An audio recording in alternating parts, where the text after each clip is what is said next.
So we continue the chapter of vocations. There's a few more questions for us to complete it. And this is the part that, as I've said, Kardec faces questions to spirits to give a complete summary of all that was being explained by him prior. And here we're going to deal with the vocation of animals.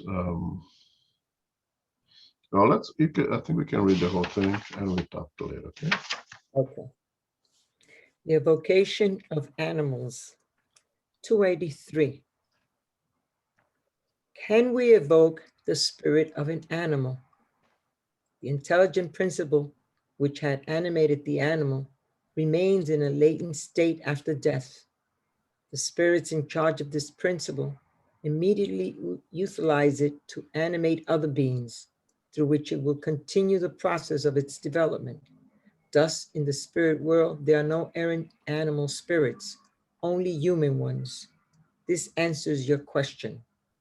Then how may it be explained that certain persons have evoked animals and have received responses? Evoke a rock and it will respond. There are always scores of spirits ready to talk for any reason.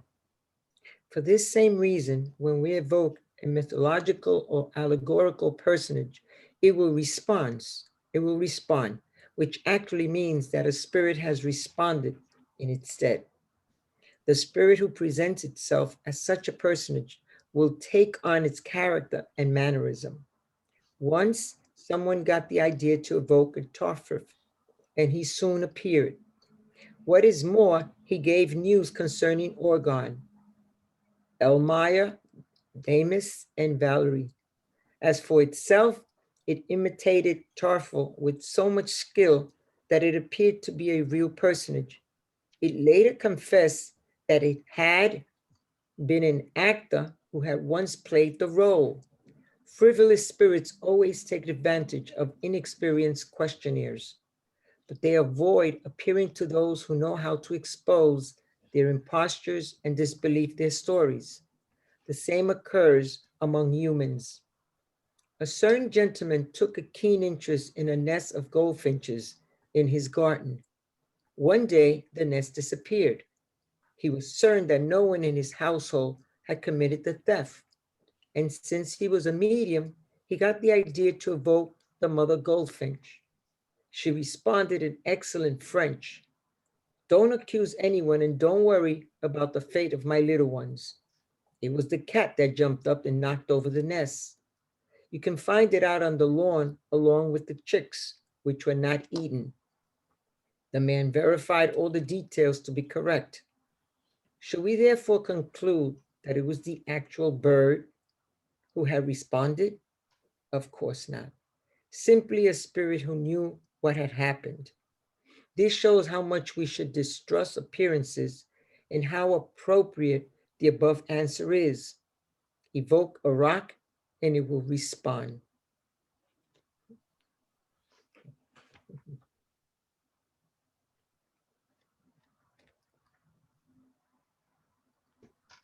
Okay.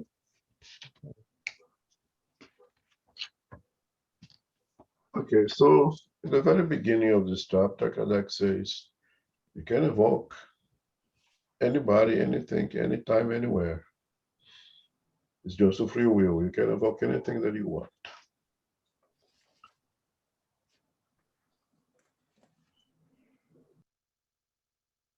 We will always going to receive a response. Will that response be from who or what we evoked as a different thing? Evoke a rock and it will respond. Evoke a bird who have lost its nest and will respond. How reasonable would that be? Why now that bird who could not speak in perfect French, as Kardec places here, could not do it while incarnate, while still flying and with a physical body, Why could I do now as a discarnate bird? It's not really comparable with reasoning, right? Neither is comparable with reasoning to evoke an animal.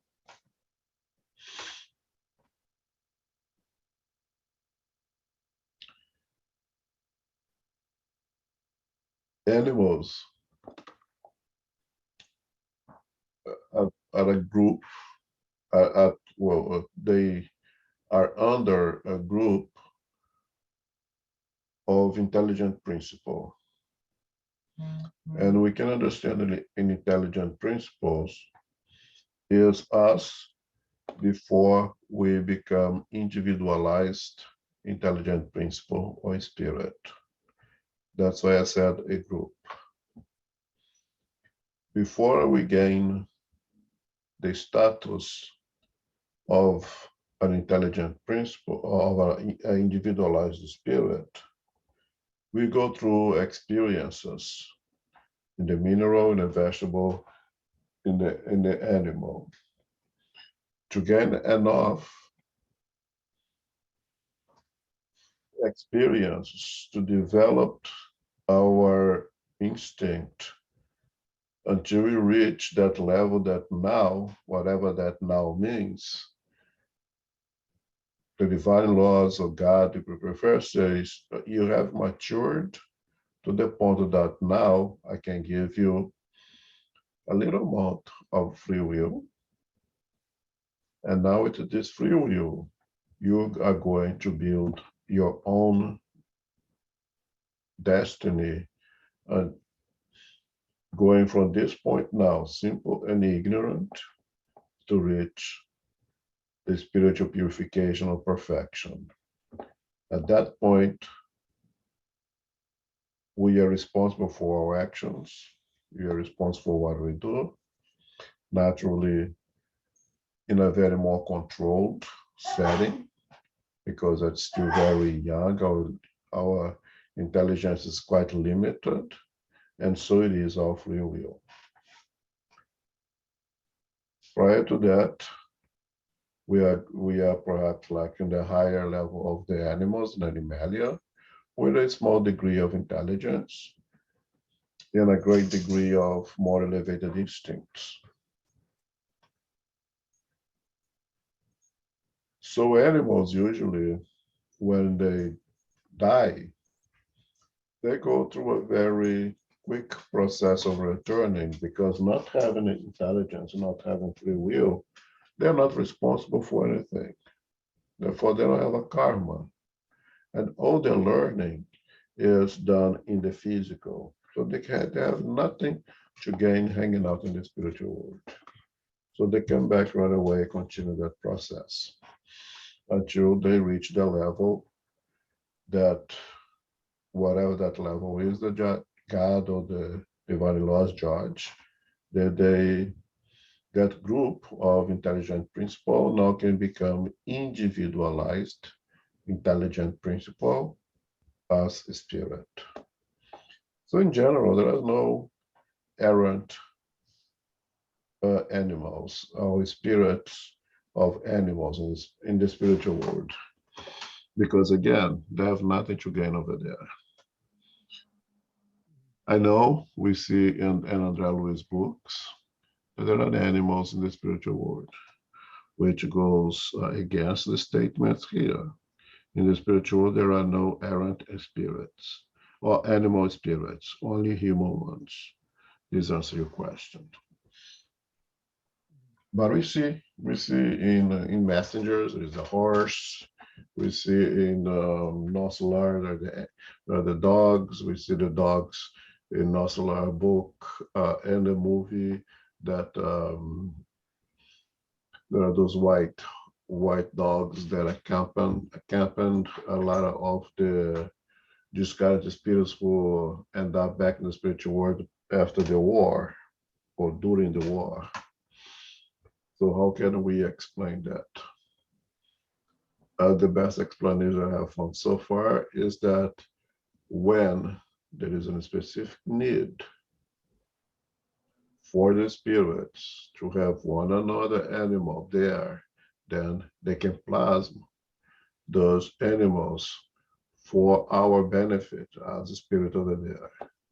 We know there are flowers, there is vegetation, and also there is a description of this beautiful garden with flowers and everything else, right? If there is no animal spirit, much less should be vegetable spirit, because much less they have anything to gain or to learn in the spiritual world, much less karma they would have, right? If not even predators that kill to eat have a karma, how could vegetables have karma? But it is. It's in the descriptions of Adraluiz, in the description of books, there are animals, there are vegetables, there are plants, there are flowers, there is it's been said of spirits who have brought flowers from the spiritual world in cases of physical phenomena and materialize those flowers for us. So there is, but it's the best the explanation that I have is that they are able to plasm, because I have a no other better word. I know that it's not the best word, but it's the only one that I have. Okay, animals or even flowers and I think for our need over there to help us. Okay, but those plasma forms of animals would not be able to respond to evocation, would not be able to interact perispirit to perispirit for a mediumistic phenomena, would not be able to interact with the perispirit of an animal if an animal had a perispirit. Again, that's a different discussion that we don't need to go into that right now. So when people tell us that they receive communication from animals or even mythological, mythical figures, or even in this case over here of the Tartuffe, which is an invention, a creation of a writer, right, Molinaire, when he created all those persons. And how could this individual provide the communication? This individual not even exist. Is a character of a theater. And this character of a theater communicates and even tell about the other individuals of that same play. It's obviously the fabrication of a spirit that did communicate, that chose to use the name of Tartuffe. And more than that is a spirit who was an actor and who has played that character many, many times. So he could play with them, use the mannerisms, the verbal expressions. He could truly play that character as he did in real life. So he has the knowledge, he has all the know-how to fake, to pretend to be that thing that does not exist even. Now, I want to individual to fall for this theater has to be extremely radical to believe in things that is unreasonable. The same way that radicalism make us do things, load ourselves with explosive and blow up ourselves because of a cause. Individuals may be so radical in the belief that this could happen, they actually believe that this could happen. Even to believe the fact that a character that never existed, not even as an animal, could communicate is a higher degree of both ignorance and radicalism. And if you want to make a fool of ourselves, There's plenty of spirits there to help us with that. So you want to evoke a rock? Somebody will answer.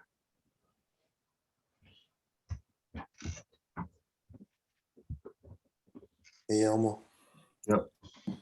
Sorry to bring that subject in, but I just want to make sure I understood. So the animals that we see in the books that people mention they see, they're not the same ones that are living amongst us here, right? They are, as you mentioned, plasmid, whatever word is, for a purpose, right? I just want to make that clear for me. That's exactly right. And again, I'll make sure that I use plasma because I don't have another word. I can't find anything better. And the animals that live amongst us, they pretty much go in an ongoing cycle of dying and reincarnating, because you mentioned that there's nothing for them in the spiritual realm, right? Right, they come back right away. And we have cases like the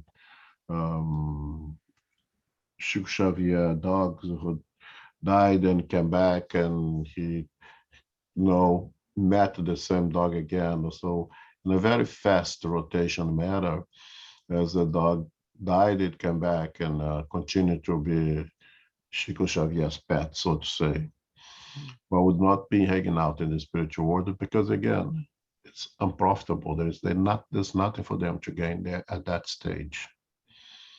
And not the animal itself, the intelligent principle that is associated, so to say, with that animal. Thank you. Also, it's not called reincarnation, Renato. Reincarnation is only for spirits. Right. Yeah. Okay, so what's the word? I don't know what it is. Born. They're born again, or they're, they come back. They come back, but it's not reincarnation, because reincarnations, it's a way of, it's a term used for individual spirits in their progression path. And the spiritual principle, it's not reincarnating, it's accumulating experiences through several incarnations, or being born, or I don't know the word, but it's not reincarnation. Well, to be very clear, there are a different school of thought that says and it declares that animals have souls, and animals in spirit inhabit the spiritual world. Okay. In my interpretation of everything that I read, I disagree with that. Okay.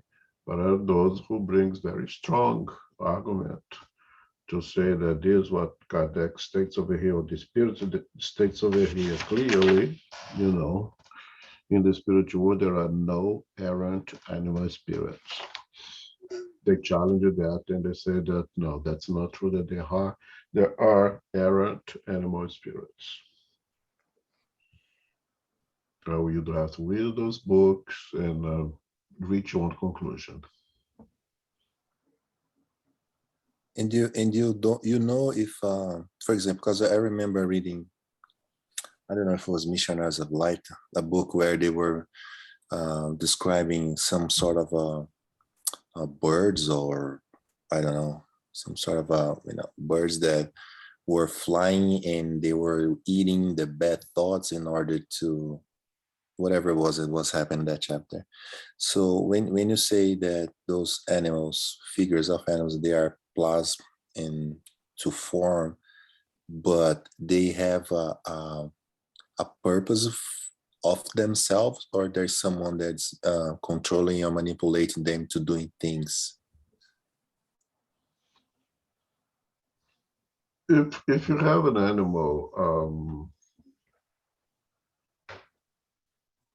that utilizes something, there is always someone in control of them, right? To do things. Because if you don't control those animals to do things, they're not going to do it. there is always a shepherd controlling the shepherd dogs. Right. The dog will do what the dog does.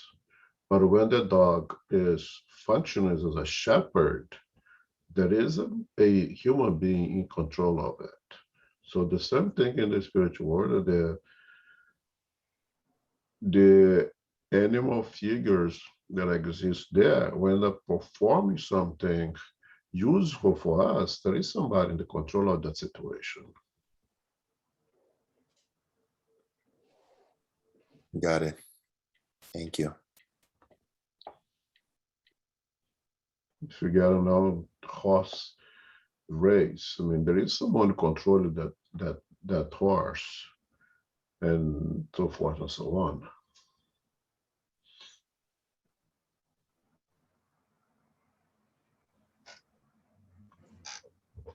So again, I want to be very, very clear. If someone follow the line of thought that this statement is not true, right? That there are errant animal spirits, there is a line of thought that follows that this is not true.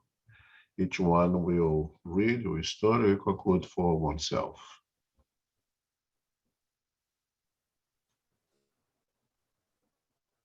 There's even a book, right? The Spiritist book about the spiritual nature of the animals. Yeah. By Ivenia, Animals. Dr. That's right. Ivenia Prado. Yes. I read it and I think I got more confused than it helped me, but anyway. And, and there is a new edition there that she added some chapters. I haven't read it. Yeah.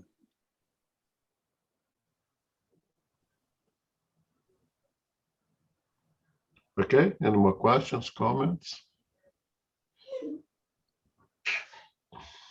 So in the topic that's somewhat controversial, the existence of spirits, of animal spirits, but there is no controversy as much as I know of the ability to evoke or the ability to interact in mediumistic with animal spirits if they did exist. With that, there is no controversy. There would be incompatibility completely of the interaction of those two beings, a human being, perispirit, with whatever we call of the errant spirit, or even, I would not even call perispirit if I believe it existed. Okay, and there is no controversy that if an animal communicated, it was not an animal, was a spirit helping us to make fool of ourselves.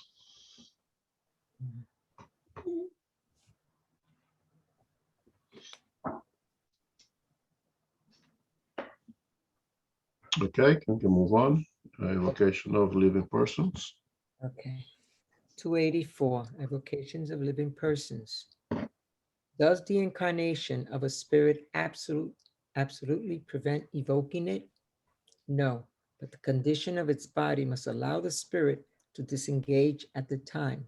An incarnate spirit answers more easily when it inhabits a more highly evolved world where the bodies are less material. So one of the words that I find very dangerous, especially when you're dealing with spirit, is impossible. And when you use absolutely impossible, then it's generally the answer will be no. Because there is always an exception to the rules. There is always a very exceptional case, and this could be possible, as we just discussed possession in the first part of our studies. So does the incarnation of spirit absolutely prevent and evoking it? The answer could only be no. Because there is always a special circumstance, there is always an exception where things may be possible. But as we have said and been saying it along the way, the condition of the body must allow the spirit to disengage at that time. What do you mean over here? Just two things that we could understand the condition of the body. One, it has to be in a state of rest in which it does not require the intelligence of the spirit, meaning that the body now can do its own thing, its own automation, right? The heart can beat by itself, doesn't need the spirit to be there, right there connected. It is connected, but not loosely connected.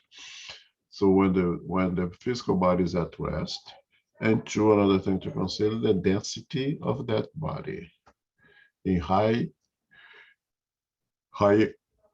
elevated worlds where the spirit is much more elevated, it will have much less dense, still physical bodies, but they will allow a much easier disconnection because of its lesser density or its lesser requirement of the continuous presence of the spirit with it. Okay?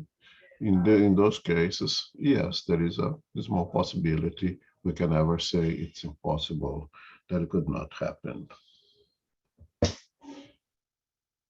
39 is very much, or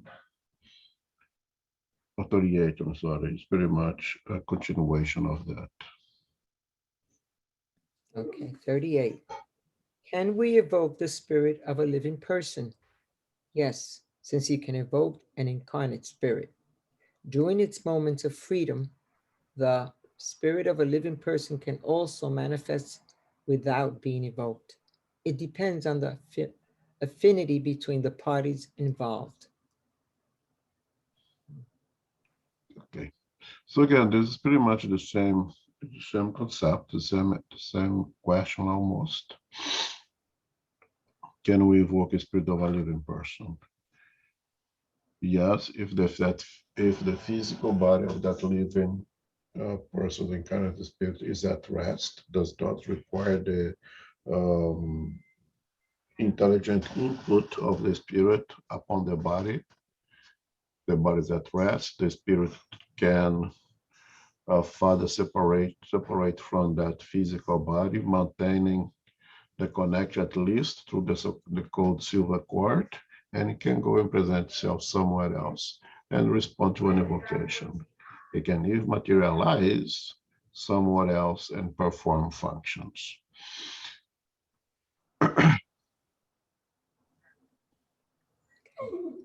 Yeah, well, I'm kind of lost on the purpose because Purpose of?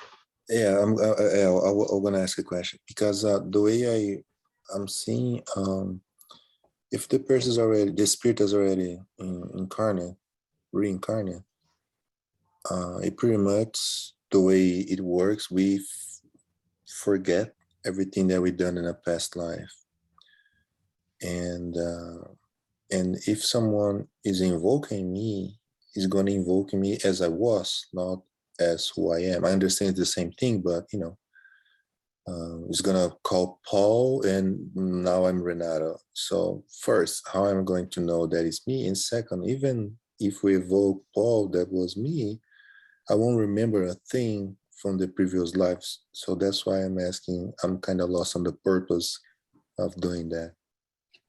Okay, that's a very good question. So I could evoke Renato as I wanted to speak to Renato, not to Paul, not to Mary, not to any one of the previous reincarnation of the spirit playing role of Renato. The same way that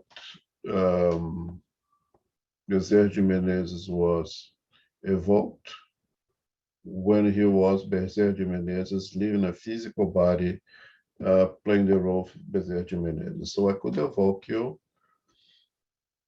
as Renato, not the eternal spirit. And if you have some synchrony of thought, if we receive, you may receive that call and that state of rest of physical body, Renato could, or the spirit playing the role of Renato could detach from that body, leave that body at rest, and come and answer my call. And perhaps there is a medium over there that could interact with your perispirit, and you would participate as Renato, not Paul, not Mary, none of the previous incarnations. That's one possibility. You agree with that? Yeah. Okay, so the other possibility is that the eternal spirit playing role of Renato does not expresses the previous experiences. While in Renato, you want to remember what Renato when conscious, but in a state of trance, or in a state of liberation of that physical body, that eternal spirit may recall itself as being more than Renato. And it may remember when he was Paul. He may be able to express himself as Paul. And when it returns to the physical body, then it will want to recall itself as Renato and nothing else. But while in trance, being mediumistic trance, or any kind, all the different kinds of trance, when separated from that physical body, it may be able to retrieve informations that is unable to retrieve when he is conscious of being Renato, and then it'll be Renato only. Does it make sense? Yes. So you have those two possibilities of you come being evoked and attended to my call as Renato or as Paul. Yeah, but with that answer, we established that it's possible, but we didn't establish the purpose. Okay. Good. Why would I call someone, and why would be quote unquote allow to retrieve all those memories from a previous life during the evocation? Okay, I think we're maybe gonna get to it today, but if not, it's actually over here. Maybe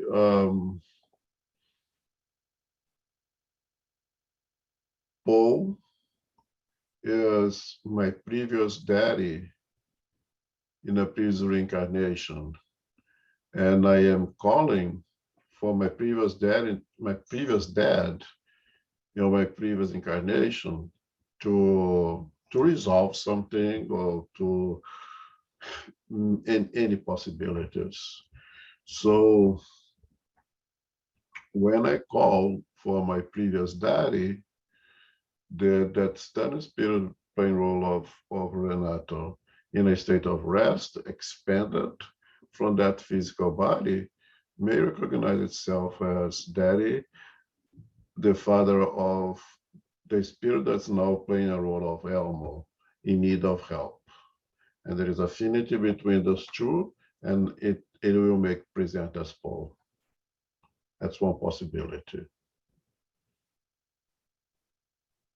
But in general, there will be some association between the evoker, not the medium, the evoker, and the spirit that we evoke. And that relationship may be of the present existence, Renato, or previous existence, Paul, that was the father of the one that is evoking now. Okay, so this falls under the umbrella of the special case, right? Oh yeah. I don't think it's happening commonly throughout this, but it's happening somewhere. Thank you.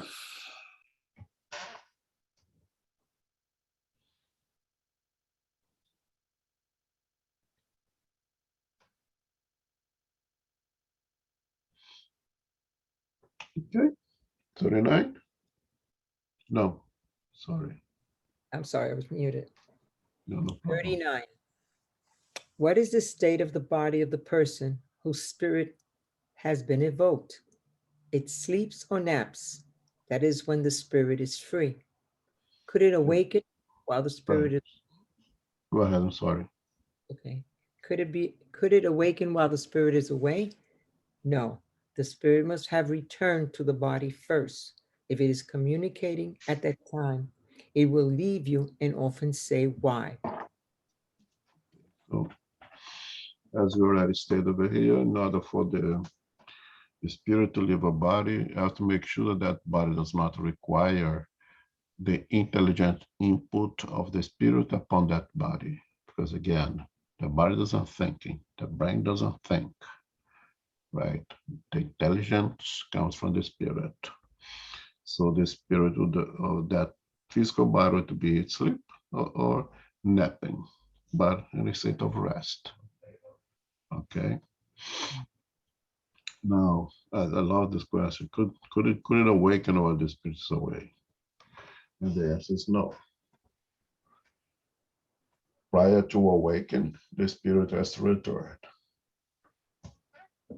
And then when Kardec says, or the spirit says over here, it will leave you and often say why, meaning that I evoked Renato. Renato shows up as Renato. Physical body is resting. Something's about to happen that requires the physical body to awaken. And I'll say, guys, gotta go. Sorry. My kid just woke up. And Renato will come back to his body. It may take fractions of seconds. God knows how time is in the spiritual world. But the physical body will return that body before it starts to function, because then it is necessary to have the intelligent input of the spirit upon that body. So that makes completely sense. Questions, doubt? Yeah, well, I'm actually laughing, but it's not funny. I mean, it's kind of funny. So why would we evoke incarnate spirit, like you say, that we are aware of who it is, not previous incarnation? With all this technology that we have today, we could just FaceTime or whatever. No need to go into the trouble to do all that. You said with the technology we have today. Remember, this is 1856, right. So it's 60. Yeah, that's why I'm bringing this for our days. Because the need of doing, because we study in previous chapters that sometimes we still do evocations, and still to these days. So in this particular type of invocation of incarnate person, I was thinking, if there is still a room, a need for that. If the two parties have the means, have the use of technology available to us, totally agree to you. To just give a call, could just send you a WhatsApp. There is no need for evocation. But 1860s, Kardec needs to find out something with someone who is living in New York City. There was means of communication, but it'll take a few months before he could get an answer that he was asking for. So an evocation would be as quick as a WhatsApp today, right? So yes, if it's not applicable for today with the technology that we have, and then again, for those who have access to the technology, unfortunately not everyone has, it becomes kind of obsolete. Not really necessary. Because then I can just give a call and send you a text or whatever, right?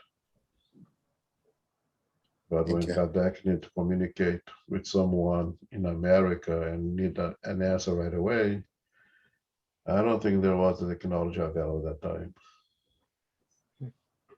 would take a few months before I could get an answer. Right. And that requires no knowledge or nothing from the invokee, let's put it that way, right? It's just it's a natural process at that time, right? It will happen both ways. It will happen with the one having the knowledge, like in the research that Kardec did. He did research on those things. They got together with mediums, with evoking, and they evoking individuals for the experiment of doing all those things and knowing what they're doing. But didn't we never felt the impression that someone was trying to reach, was trying to call you, was trying to get to you, and it's almost that you hear an inner voice saying, my mom or my sister in Brazil is trying to reach me, is trying to come to me. Could that be an evocation, or someone who have no idea, but that's doing it, but in reality it's doing it without knowing, because that does not have the understanding that we have here?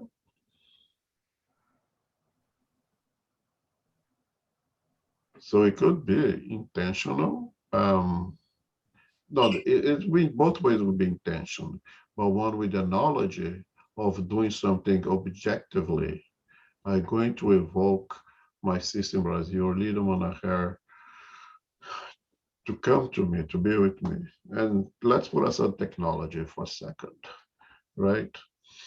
And aware that that's what I'm doing. I'm going to put myself in a state of meditation. I'm hoping that she'll be also in a state of relaxation, that the body's at rest, and I'll be able to interact with her because we have such an affinity, and that may happen. Okay, she may come. Or I don't know anything of it, but I keep thinking of my sister. I wish she would be here with me. I would love to hear from her. I would love to be with her today, but I don't have this understanding. Still doing the same thing, just that in this case I do not have the understanding. And she may receive that vibrations, those thoughts of mine over there, and that thoughts of mine may, even if she's awake, say, I'm gonna go to rest. I don't know why, but I'm so tired right now. I'm gonna lay down and take a nap. Usually I don't take a nap, but it's almost like I need to take a nap right now. Receiving those vibrations, those thoughts of mine, aware or not aware.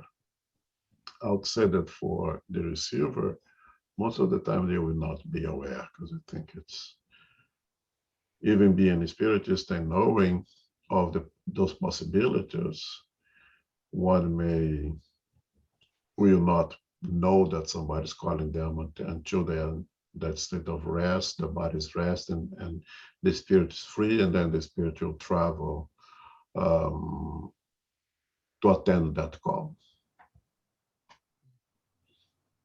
In other words, one need not be a spiritist and know all of it for this to happen. For written communication, for psychography, then it's a different story. And since we are dealing here with mediumship, then we have to guide that specific to mediumship. That if I can evoke you, let's say you are in Sao Paulo, and I want you to come and give us a communication of what's happening to your life there in Sao Paulo. I have to know that possibility, and I have to know that I need a medium able to interact with you so you can provide those informations to me. And when you leave the physical body and come to us, you may or may not know that you're providing that communication, or that you come to provide that communication. But once you come in, then of course you will know. So the knowledge helps, but it's not an absolute. Thank you.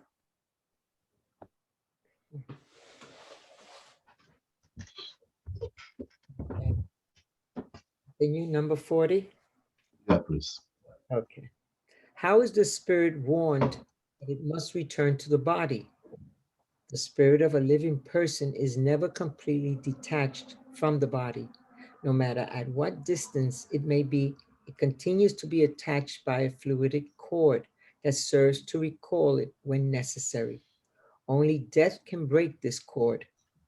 Seeing mediums often perceive this fluidic cord, which is a kind of phosphorescent trail that follows behind the spirit toward the body. Certain spirits have stated that they use it to recognize those who are still in the corporeal world. I think it's a brilliant question also, but I don't think the spirit really answered the question, right? How is the spirit warned that it must return to the body? The explanation of the spirits is because we are not completely detached. We are always connected, at least by the so-called silver cord, which maintains us in continuous direct contact with that physical body. If that contact is severed, then the physical body will die and there is no way to reattach it. Okay, that is you mean death. So there is some means of communication that the physical body will send some signals that it's needed back and will return back immediately. What is this means of communication? They didn't explain over here, and I don't know what it is also. But it's important to keep in mind the physical body to stay alive will always be attached to the physical, to the spirit, and that is spirit, of course. Otherwise, the physical body cannot sustain life by itself.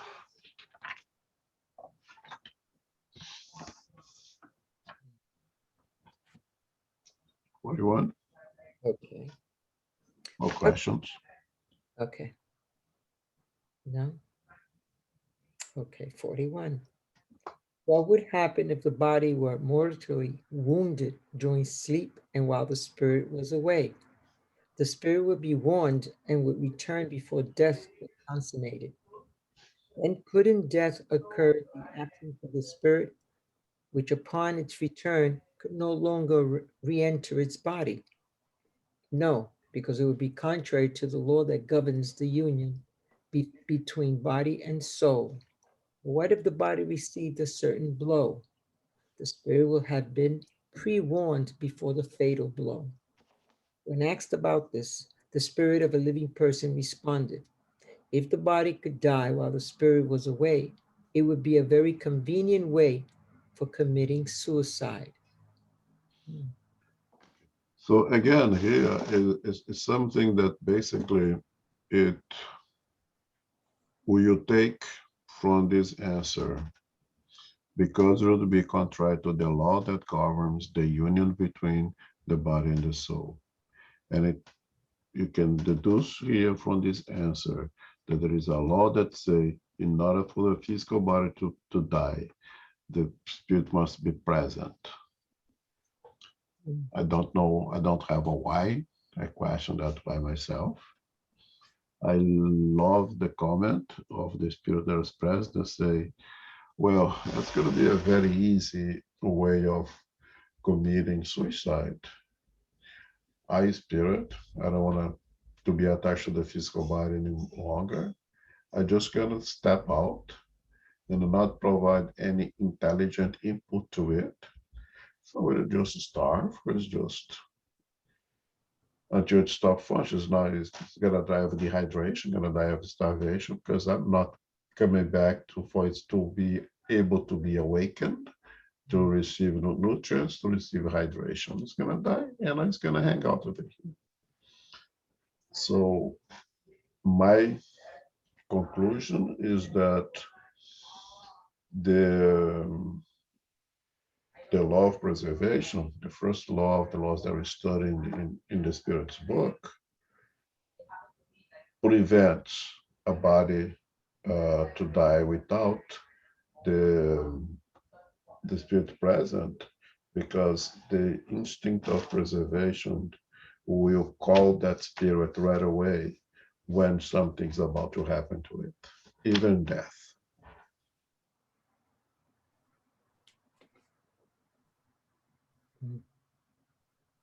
And I know that it's a perhaps not satisfactory explanation. Then we need to take that it's because there is a law, and the body, the spirit must be present for the body to expire. It's almost like sign over here that we're done, so you can go home.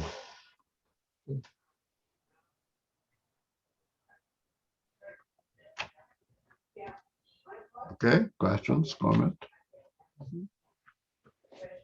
think the spirit is never truly separated from the physical body until it's the death of the physical body, right? So the spirit being away, it's not being away completely, right?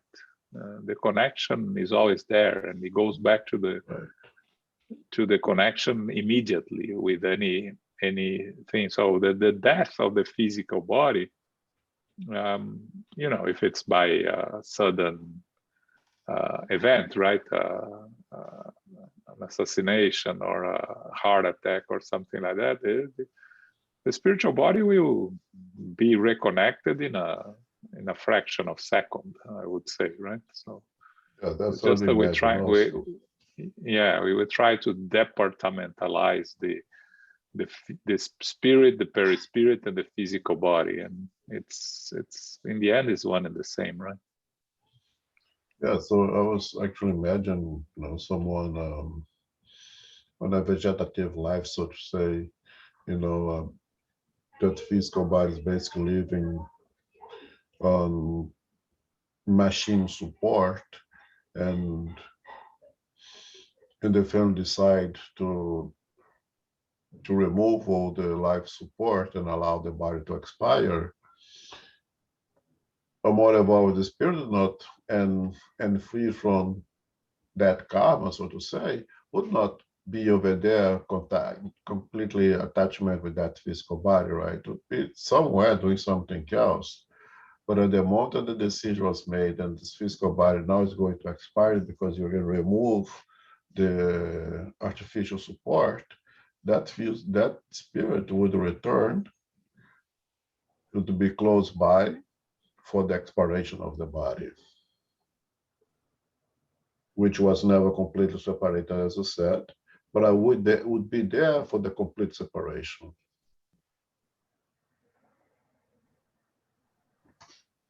Be there, and we'll be there unconsciously, right? Because when the death occurs, the discarnation happens, we are most of the time unconscious, not aware of what's going on. Yeah, most of us, yes. A higher, more elevated spirit may not be.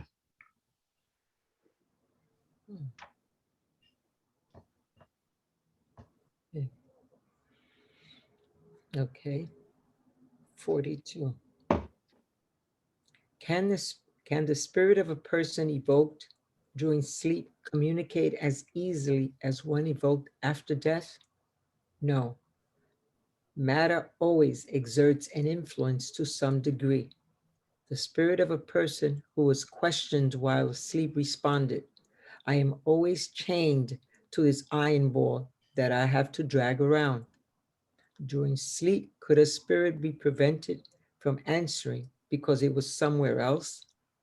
Yes, the spirit might be someplace where it wants to remain, and it will therefore not answer when evoked, especially if by someone in whom it is not interested.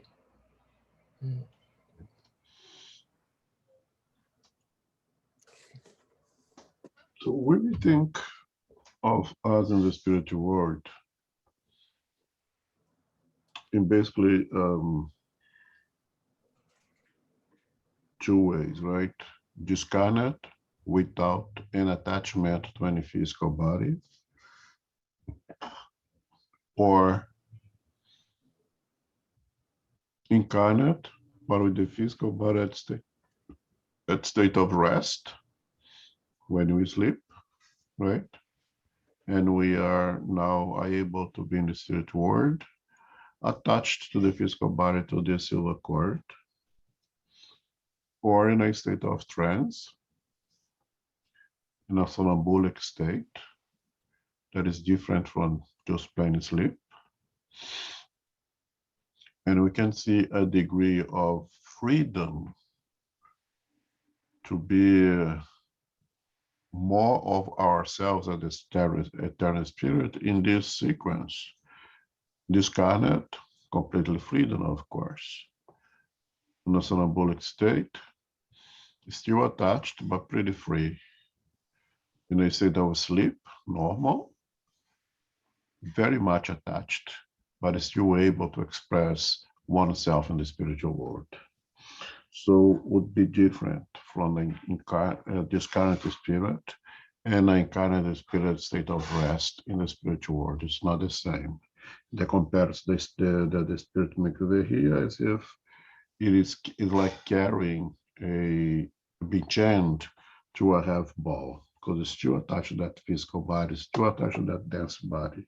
So it's not quite the same, it's actually quite different. And again, the fact that I am at sleeping, my body is in a state of rest, and I'm hanging out in the spiritual world, someone evokes me. First of all, I have free will to attend or not attend. Second, I may be in the spiritual doing something that I judge to be more important, and although I would like to attend, but this is more important right now. Third, I want to attend, but may be prevented to do so because it's not for the benefit of anyone. So a higher spirit or my guardian angel will say, no, you cannot answer to that call. So the fact that you evoked me and I'm at start sleep doesn't mean that I'm going to attend. It's multifactorial reasons that your call is going to go into empty ears. So even if you come to someone who wants to be there, but is prevented to be there. Questions?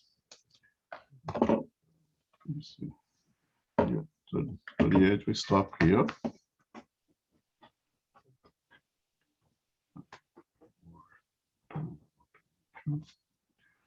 And continue next week if there is no more questions.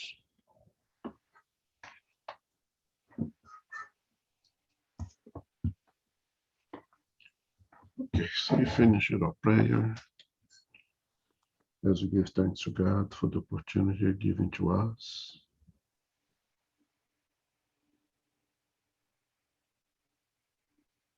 To the good spirits, our benefactors, the good workers, directors of SGNY, for being with us, for inspiring us at this moment. And we ask for the presence with us through the week.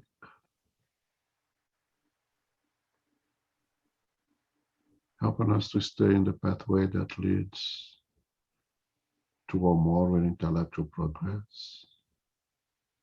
Helping us to avoid to act in our still inferior tendencies. Helping us to avoid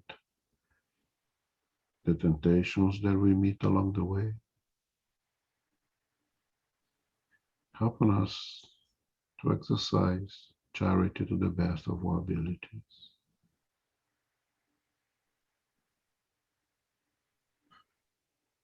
And we pray, asking that our Master Jesus Christ, our shepherd, the shepherd of whole humanity,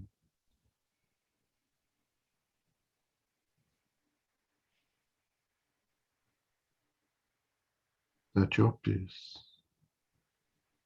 that you live full of us, permeate our hearts, our minds, that the power of your love may mobilize us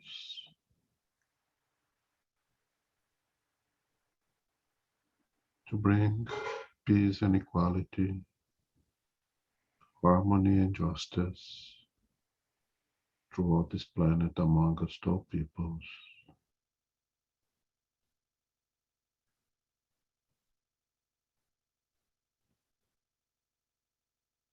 If it is for our betterment that you must face, the serious challenges that we are experiencing at this moment, help us to never allow rebelliousness to overtake our reasoning, that we may never lose our faith and the certainty that you, beloved Master, is in charge, and therefore there is nothing to fear. So be it.